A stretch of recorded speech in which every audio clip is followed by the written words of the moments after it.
یاد رکھ ہر آن آخر موت ہے، مت تو بن انجان آخر موت ہے، رکھ خیال کچھ مالک کی آخرت کہتا ہے رحمان آخر موت ہے۔ یاد رکھ بندے تو جو دنیا کی غفلت کے اندر کھویا ہے، آخر موت ہے، تو انجان نہ بن کہ مجھے کوئی پتہ نہیں ہے، تو سب جانتا ہے، تیرے رحمان نے یعنی تیرے رب نے بتا دیا ہے کہ تو آخر موت ہے۔ خطبہ لولاک جن کی حق میں ہی ہے انہی کا ہے فرمان آخر موت ہے۔ یہ مکانوں پہ اے زندگی کے عیش اور عشرت کے بستروں پہ سونے والے، اے گمراہ، اے نوجوان اس طرح سے اپنی زندگی کو خدا اور اس کے رسول سے غافل ہو کر گزارنے والے آخر موت ہے۔ اے بادشاہ، بڑے بڑے محلوں میں رہنے والوں آخر موت ہے۔ اے زمینوں میں تجارت کر کے اپنے مال کمانے والوں آخر موت ہے۔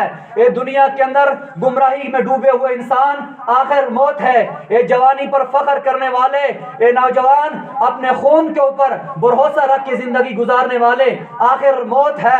اے دنیا کے انسان، ہر بادشاہی رہ جانے والی ہے، ہر دنیا کی سلطنت، ہر تخت چھوٹ جانے والا ہے آخر موت ہے۔ میرے مصطفیٰ کا رمضان کا دوسرے جمعے کا یہ خطبہ ہے، بادشاہوں کو مخاطب کر کے فرمایا کہ بادشاہوں، تمہاری بادشاہی جو ہے جن تختوں پر تم رہتے ہو یہ تخت تمہارے سے چھینے جائیں گے آخر موت ہے۔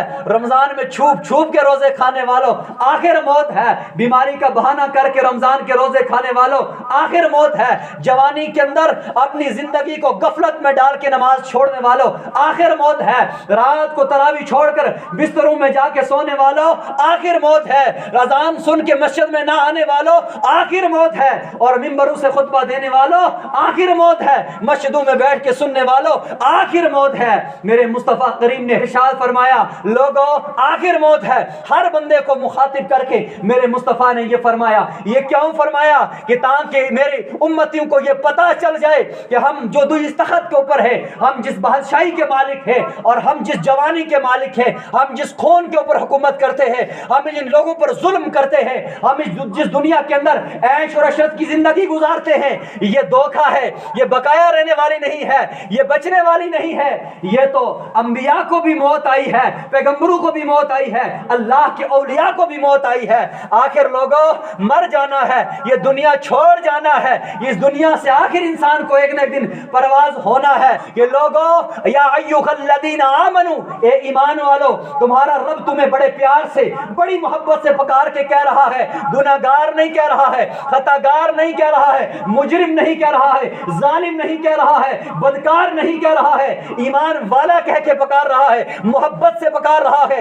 اے لوگوں، اے ایمان والو، تم آؤ رمضان کے روزے رکھو، آؤ اپنے آپ کو متقی بناؤ، آؤ اپنے آپ کو پرہیزگار بناؤ، ہر خطا سے رک جاؤ، ہر کام سے رک جاؤ۔ اور فرمایا جب تم رک جاؤ گے تو اس لیے تمہارے ذہنوں کے اندر، تمہارے دل کے اندر ایک اللہ کا ڈر پیدا ہو جائے گا، اور جب تم ایک اللہ سے ڈرو گے پھر کسی اور سے نہیں ڈرو گے، ہر ایک سے نہیں ڈرو گے۔ جو ایک سے ڈرتا ہے وہ ہر ایک سے نہیں ڈرتا ہے، جو ہر ایک سے ڈرتا ہے پھر وہ ایک سے نہیں ڈرتا ہے۔ میرے مصطفیٰ کا یہ پیغام دینا اس لیے تھا کہ لوگ اس رمضان کے مہینے کے اندر بھی کیا کرتے ہیں، بعض جوان ہوتے ہیں وہ غفلت کے اندر ہوتے ہیں، اپنی جوانی کے اندر اپنے دوستوں کے ساتھ عیش اور عشرت کے ساتھ چلتے پھرتے رہتے ہیں، نہ روزوں کی پرواہ ہے، نہ سنت کی پرواہ ہے، نہ فرض کی پرواہ ہے، نہ نفل کی پرواہ ہے۔ میرے مصطفیٰ نے یاد دلا دیا جن جوانوں کے ساتھ تو چل رہا ہے، یاد رکھ آخر موت ہے، یہ جوان بھی مر جائیں گے، یہ تیرے دوست بھی مر جائیں گے،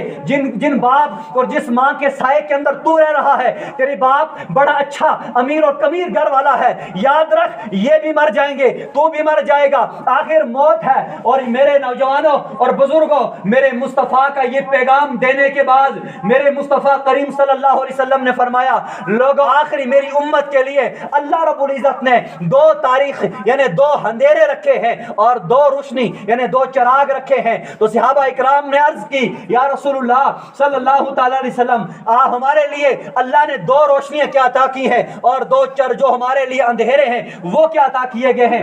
تو میرے مصطفیٰ کریم صلی اللہ تعالیٰ علیہ وسلم نے ارشاد فرمایا کہ صحابہ اکرام دو تاریخیں وہ ہیں کہ یہ ہر مسلمان کے لیے ہے، ہر ایمان والے کے لیے ہے۔ پہلی تاریخ یہ ہے کہ جب قبر کے اندر اتار دیا جائے گا، اندھیری رات ہوگی، وہاں روشنی کا بندوبست نہیں ہوگا، وہاں کوئی نجات کا ذریعہ نہیں ہوگا، وہاں کوئی عمل کمانے کا ذریعہ نہیں ہوگا، وہاں عمل کمانے کا کوئی سبب نہیں ہوگا، وہاں کسی کو چھوٹ نہیں ہوگی، ہر چیز کا وہاں پر پوچھا جائے گا۔ اور دوسری تاریخی جو ہے، دوسرا اندھیرا جب میدان محشر برپا ہوگا اور میدان محشر کے اندر کھڑا کر کے اس گرم زمین پر حساب دینا ہوگا۔ یہ دو تاریخ ہر مسلمان کے لیے ہے، ہر ایمان والے کے لیے ہے، یہ دو تاریخیں ہیں۔ اور فرمایا دو نور بھی ہے، اور جو ان دو تاریخوں سے، ان دو اندھیروں سے بچنا چاہتا ہے، اللہ نے اس کے لیے دو نور دے دیے ہیں، اور ان دو نوروں کی اگر وہ قدر کرے گا، اگر ان کی عظمت اور ان کی رفعت کو پہچان لے گا، فرمایا ان دو اندھیرے جو ہے ان کو آسان کر دے گا۔ پوچھا گیا فدا کا بھی امی، آقا قربان جائیں ہم آپ پر، ہمارے والدین آپ پر قربان ہو جائے یا رسول اللہ، وہ دو نور کیا ہے جو ان اندھیروں سے بچائیں گے، جو ان مشکلات رستوں سے گزار کے لے جائیں گے، جو آسانی سے ہمیں یہاں سے نکالیں گے؟ تو میرے مصطفیٰ کریم نے فرمایا ایک ہے نور جو ہے وہ رمضان المبارک ہے، اور دوسرا نور جو ہے وہ جو قرآن مبارک قرآن مجید ہے۔ فرمایا رمضان ایک ایسا مہینہ ہے جو اور کوئی مہینہ ایسا نہیں ہو سکتا ہے، سارے مہینوں سے افضل مہینہ ہے، اور اسی مہینے کے اندر ایک رات ایسی رات ہے جو 1000 راتوں سے افضل ہے۔ فرمایا اسی مہینے کے اندر اللہ نے قرآن کا نزول کر دیا، اور ایک ہی مہینے کے اندر اللہ نے دو نور دیے، نور رمضان اور نور قرآن دے دیا، اور نور رمضان دے کر اور نور قرآن دے کر لوگوں کو یہ بتا دیا، لوگوں نور رمضان جو ہے قبر سے بچائے گا، لوگوں نور رمضان قیامت سے بچائے گا، لوگوں نور قرآن جو ہے یہ قبر سے بچائے گا، نور قرآن جو ہے یہ قیامت سے بچائے گا۔ میں نے مصطفیٰ کریم سے پوچھا یا رسول اللہ نور رمضان تو بچا رہا ہے، لیکن نور رمضان میں نور قرآن کس طرح بچاتا ہے؟ اور رب کریم کے نبی نے جواب دیا کہ کل قیامت کے دن جب میں اور آپ جائیں گے، پیش ہو جائیں گے، تو ہمارے پاس کوئی عمل نہیں ہوگا، تو لوگ اس وقت جلتے ہوئے ہوں گے، آگ کے اندر مبتلا ہوں گے، سخت ہوگا عذاب اس وقت، لیکن فرمائیں گے کہ قرآن کھڑا ہو جائے گا، رمضان کھڑا ہو جائے گا، رب کی بارگاہ میں عرض کرے گا او مولا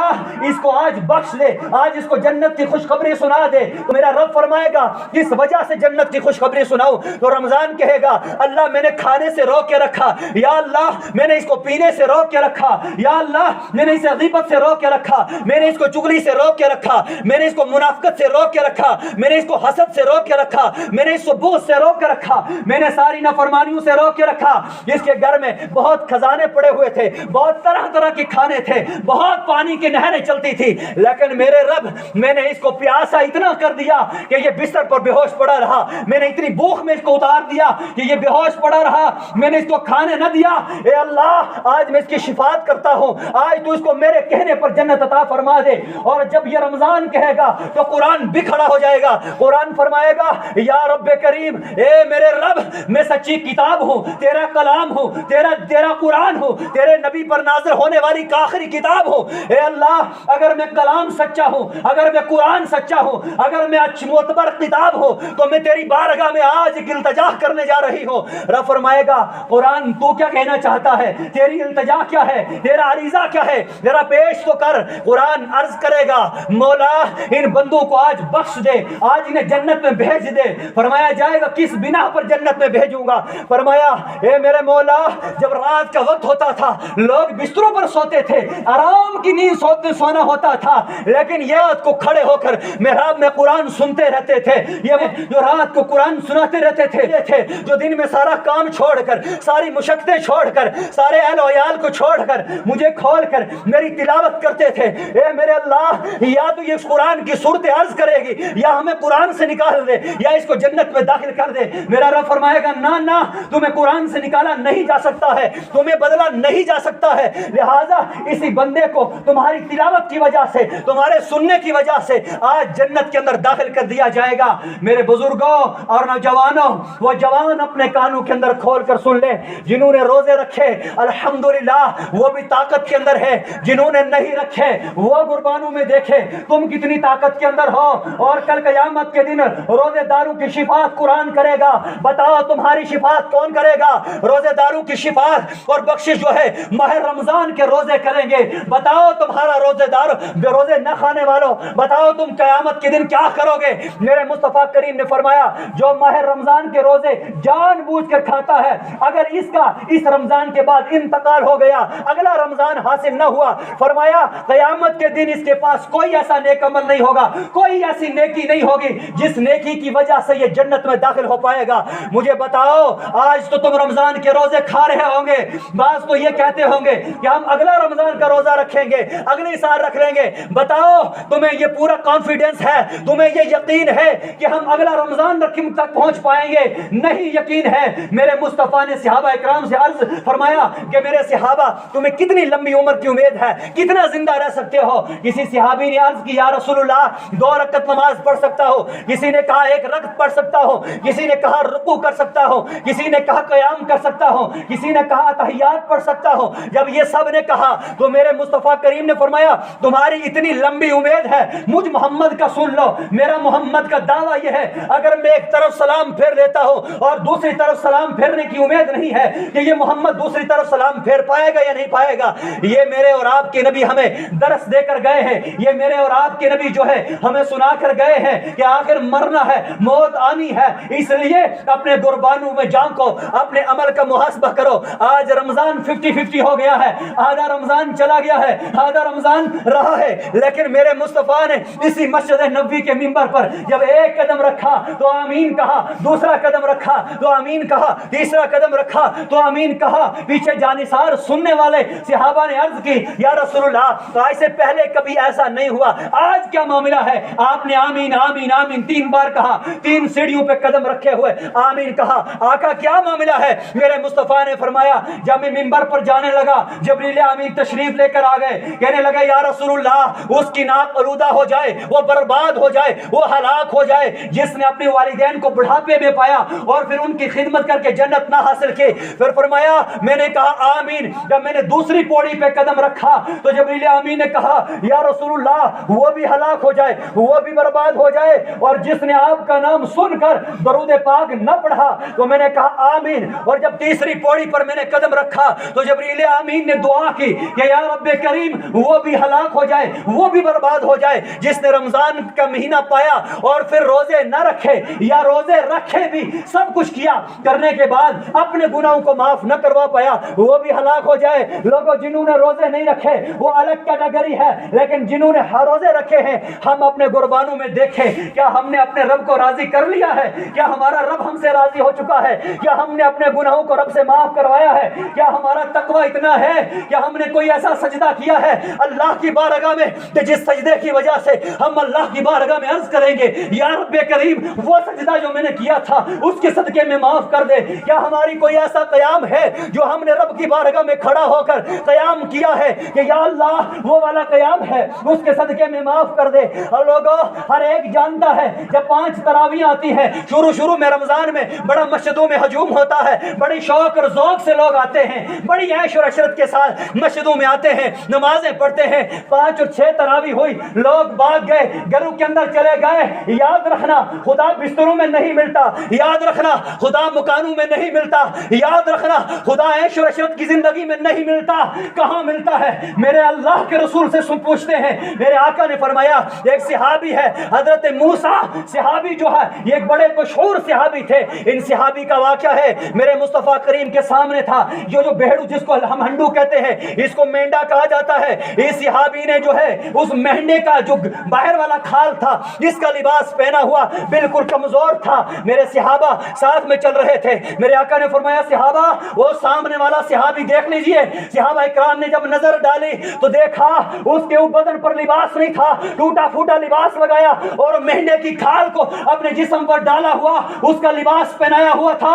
میرے آقا نے فرمایا صحابہ یہ وہ صحابی رسول ہے، یہ وہ نوجوان ہے جس نوجوان کو میں نے بچپن میں بھی دیکھا ہے کہ اس کا باپ بڑا امیر تھا، اس کی ماں بڑی امیر تھی۔ جب سامنے دسترخوان لگتا طرح طرح کے کھانے اس کے سامنے رکھے جاتے تھے اور یہ پیٹ بھر کے کھانا کھاتا تھا۔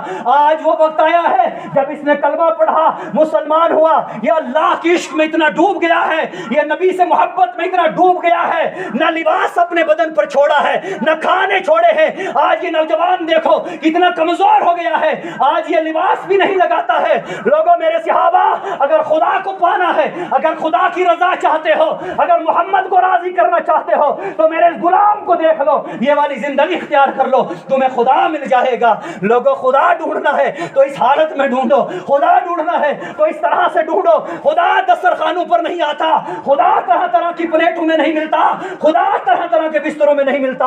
اگر خدا ملتا ہے عاجزی سے ملتا ہے، اگر خدا ملتا ہے تو نرم دل کرنے سے ملتا ہے، اگر خدا ملتا ہے تو ایسی حالت سے ملتا ہے کہ دنیا کی محبت کو ایک طرف کر کے چلو، خدا کو ایک طرف لے کر چلو تو خدا مل جائے گا، ورنہ نہ خدا ملے گا، نہ خدا سے جدا ہو کر جہنم کا کنارہ مل جائے گا۔ اللہ اکبر۔ بن دینار فرماتے ہیں میں کعبہ کا طواف کرنے لگا 14 سال لگاتار، یعنی 14 بار میں نے کعبہ کا حج کی سعادت اللہ نے مجھے دی۔ جب 14 بار میں نے حج کیا، میرے ساتھ ایک درویش جاتا تھا۔ وہ درویش کیا کرتا تھا؟ اس کعبے کا غلاف پکڑتا تھا اور اس کعبے کا غلاف پکڑ کر اللہ کی بارگاہ میں روتا تھا اور کہتا تھا اللہم لبیک اللہم لبیک اللہم لبیک۔ وہاں سے جواب آتا لا لبیک لا لبیک لا لبیک۔ لبیک کا معنی یہ ہے اللہ میں تیرے سامنے حاضر ہو گیا، یا اللہ میں تیری خدمت میں آ گیا ہوں۔ ادھر سے جواب آتا نہ مجھے تیری ضرورت نہیں ہے، تو بھاگ جا، تو نکل جا۔ اللہ اکبر۔ فرماتے ہیں 14 حج اس درویش نے میرے ساتھ کیے۔ جب 14واں حج تھا میں نے اس درویش کو بلایا اپنے پاس، کہا تو تیری آنکھیں کام کرتی ہیں، تیرے کان کچھ سنتے ہیں یا نہیں سنتے ہیں؟ اس نے کہا سب کچھ سنتے ہیں۔ کہا تجھے یہ آواز نہیں آتی ہے کہ لا لبیک لا لبیک، نہ حاضری نہیں ہے، میں تیرے سامنے حاضر نہیں ہوں؟ تو فرمایا تو پھر حج پر کیوں آتا ہے؟ اس نے جواب کیا پیارا دیا، اس نے کہا او مالک بن دینار سن لے، یہ تو دن کے اندر سال میں ایک مرتبہ میرا رب کہتا ہے لا لبیک۔ اگر مجھے اللہ 1000 سال دیتا اور اس 1000 سال کے اندر 1000 مرتبہ دن کے اندر میرا رب مجھے جواب دیتا تھا، لیکن لا لبیک کہہ دیتا تو میں تب بھی اپنے رب کا دروازہ نہیں چھوڑتا، میں تب بھی اللہ کے دروازے سے نہیں بھاگتا۔ بتاؤ آج ہماری آزمائشیں ہوتی ہیں، بتاؤ ہم بیماری کے امتحانوں میں جب ڈوب جاتے ہیں، بتاؤ جب ہم قرضے کے امتحان میں ڈوب جاتے ہیں، ہم اپنے رب سے غافل ہو جاتے ہیں، ہم اپنے رب کو چھوڑ دیتے ہیں، کیا ہم نے اپنے رب کا دامن اتنی مضبوطی سے پکڑا ہے؟ نہیں پکڑا ہے۔ اللہ اکبر۔ زمانے کے نبی کے پاس ایک بوڑھی آئی اور عرض کرنے لگی اے اللہ کے نبی میرے بچے بچپن میں مر جاتے ہیں، وہ بچتے نہیں ہیں، لہٰذا خدا کا واسطہ کوئی دعا کرو یا کوئی وظیفہ بتاؤ جن سے میرے بچے بچ جائیں۔ اس اللہ کے نبی نے جب اس کی یہ بات سنی نا، اس نے کہا بتاؤ آپ کے بچے کتنی سال کی عمر کے اندر مرتے ہیں؟ اس نے کہا کوئی 300 سال کا ہو کر مر جاتا ہے، کوئی 200 سال کا ہو کر مر جاتا ہے۔ اس اللہ کے وہ نبی نے جواب میں کہا او خدا کی بندی، تیرا بچہ جو ہے 300 سال کی عمر گزار کے مرتا ہے، 200 سال کی عمر جو ہے گزار کے مرتا ہے۔ ایک زمانہ آئے گا، آخری وقت ہوگا اور اس زمانے کے لوگوں کی 100 سال عمر ہی نہیں ہوگی۔ اس بوڑھی نے بڑے حیران ہو کر بڑے تعجب کے اندر آ کے کہا کہ یا نبی اللہ، اے اللہ کے نبی، وہ کیسی امت ہوگی، وہ کیسے لوگ ہوں گے جن کی 100 سال جو ہے عمر بھی نہیں ہوگی؟ اگر ان لوگوں کے اندر میں شامل ہوتی تو میں اس 100 سال کے اندر ایک ہی سجدہ کر دیتی تھی، یہ اتنا سارا چھوٹا سا عرصہ۔ فرمایا کہ یا اللہ کے نبی کیا وہ لوگ جو ہے نکاح کریں گے؟ میرے نبی اس نبی اللہ کے نبی نے فرمایا وہ نکاح بھی کریں گے، وہ شادی بھی کریں گے، وہ سارا کچھ کریں گے۔ فرمایا یہ آخر وہ اتنی چھوٹی عمر والے اتنی بڑی بڑی عمروں کے ساتھ کیسا مقابلہ کریں گے؟ فرمایا وہ اللہ کی اتنی محبوب امت ہے، اللہ کی اتنے محبوب بندے ہیں، اللہ کا اتنا محبوب نبی کی امت ہے کہ اللہ ان کی 1 سال کی عبادت کے 1 مہینے کے اندر ایک ایسا دن عطا فرمائے گا، اس دن کے اندر ایک ایسی رات عطا فرمائے گی جو 1000 سالوں سے افضل ہے۔ جوانوں اپنے ذرا قربانوں میں دیکھو، ہمارا حال دیکھو، ہمارے گناہ دیکھو، ہمارے کردار دیکھو، ہمارے کرتوت دیکھو، پھر رب کی محبت دیکھو کہ رب ہمارے کرتوتوں پر فیصلہ نہیں کرتا، رب ہمارے کردار پر فیصلہ نہیں کرتا، بلکہ اپنی رحمت سے ہمیں اس قدر نواز رہا ہے، اپنی رحمت سے ہمیں اس قدر ڈھانپ رہا ہے، اس قدر عطا کر رہا ہے۔ میرے بزرگوں اور نوجوانوں، اپنے نبی کی زندگی کے نزدیک آ جاؤ، اپنے نبی کی زندگی پڑھو، جب تم زندگی مصطفیٰ کی پڑھو گے، جب زندگی اہل بیت کی پڑھو گے، جب زندگی صحابہ کی پڑھو گے، تو پھر اپنے آپ کو پالو گے ہم کس سٹیج کے اوپر ہے، ہم کس مقام پر ہے، ہم کس مرتبے اور کس شان کے لائق ہے۔ یہ وہ رمضان المبارک ہے جس رمضان کے اندر میرے مصطفیٰ کی پیاری لخت جگر فاطمہ الزہرا کو 3 رمضان کو انتقال ہوا ہے، آپ کی پیاری بیوی خدیجہ الکبریٰ کا 10 رمضان کو انتقال ہوا ہے۔ ان ہستیوں سے رمضان کا سبق سیکھو۔ ہم رمضان کا دعویٰ کرتے ہیں، یاد رکھو میں بتاتا ہوں کہ رمضان کیا ہے۔ ہمارے پاس محل و مکان اتنے زیادہ، ہمارے پاس راز جب ہم دسترخوان پر آتے ہیں افطاری کرتے ہیں، ہم 10 قسم کی چیز سامنے رکھ کے پھر افطاری کرتے ہیں۔ آؤ فاطمہ الزہرا کی افطاری کا وقت دیکھتے ہیں، آؤ ان کے روزہ افطار کرنے کا انداز دیکھتے ہیں۔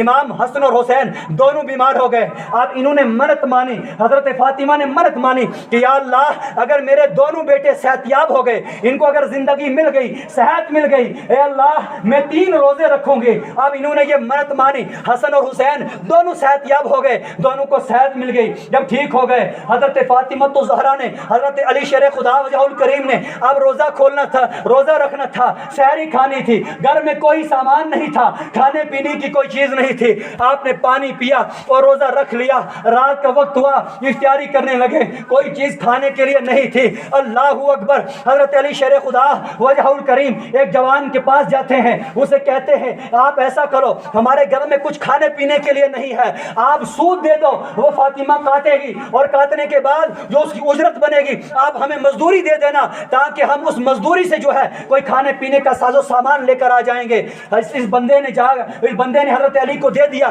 سود دے دیا۔ حضرت فاطمہ نے سود کا 3 حصہ کاٹا، کاٹ کر اس کے حوالے کیا اور مزدوری لی۔ رات کو کچھ آٹا لایا، جب پکا کر کھانے لگے تھے، دروازے پر سوالی آیا، کہنے لگا خدا کے لیے ہے کچھ دینے کے لیے، ہے کچھ اللہ کی راہ میں خرچ کرنے کے لیے، آج دے دو۔ حضرت فاطمہ جو ہے انہوں نے وہ آٹا وہ روٹی بنائی ہوئی اٹھا کر سارے کی ساری ان کو دے دی۔ اب خود بھوکے رہ گئے، افطاری میں پھر پانی پیا، 1 روزہ ہو گیا، اب دوسرے روزے کی سحری کھانی ہے، کوئی کھانے کے لیے کچھ نہیں ہے، پھر بھوکے روزے رکھ لیا ہے۔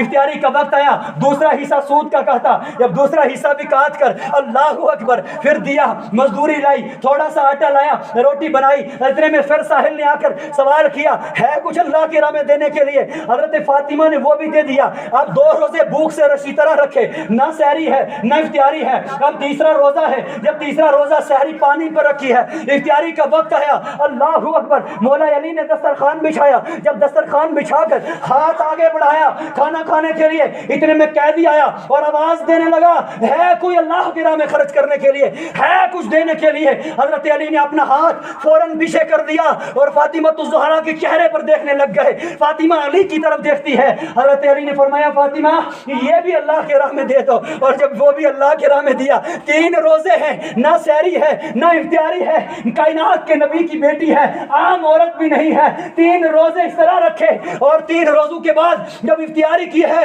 اللہ اکبر، چوتھا دن تھا، میرے مصطفیٰ کریم جب حضرت فاطمہ کے دروازے پر آتے ہیں، دیکھتے ہیں حضرت علی سے ملاقات ہوئی، فاطمہ کہاں ہے؟ فرمایا اندر ہے۔ جب اندر گئے تو کیا دیکھتے ہیں؟ فاطمہ نماز پڑھ رہی ہے، آپ کا پیٹ مبارک جو ہے وہ پیٹھ کے ساتھ لگا ہوا ہے، کمزور ہو چکی ہے، قیام بھی کھڑے ہو کر کرنے میں مجبور ہے، کائنات کا نبی ہے۔ میرے نبی نے فرمایا فاطمہ اگر تیری خواہش ہو، اگر تو تمنا رکھتی ہو تو میں ان سارے مکہ مدینہ کے پہاڑوں کو تیرے لیے سونا کر دوں گی۔ اللہ اکبر، حضرت فاطمہ کا جواب کتنا پیارا تھا، کہنے لگی آ میرے باپ، او میرے باپ، او میرے ابا جان، اگر یہ فاطمہ ان پہاڑوں کو سونا بنانے کی اگر تمنا رکھ لے تو آخری وقت جب ہوگا تو یا رسول اللہ آپ کے امتی گناہگار عورت جب غریب اور مساکین عورت رمضان کے روزے رکھے گی، ان کے پاس نہ سحری ہوگی نہ افطاری ہوگی تو وہ کیسے صبر کریں گی؟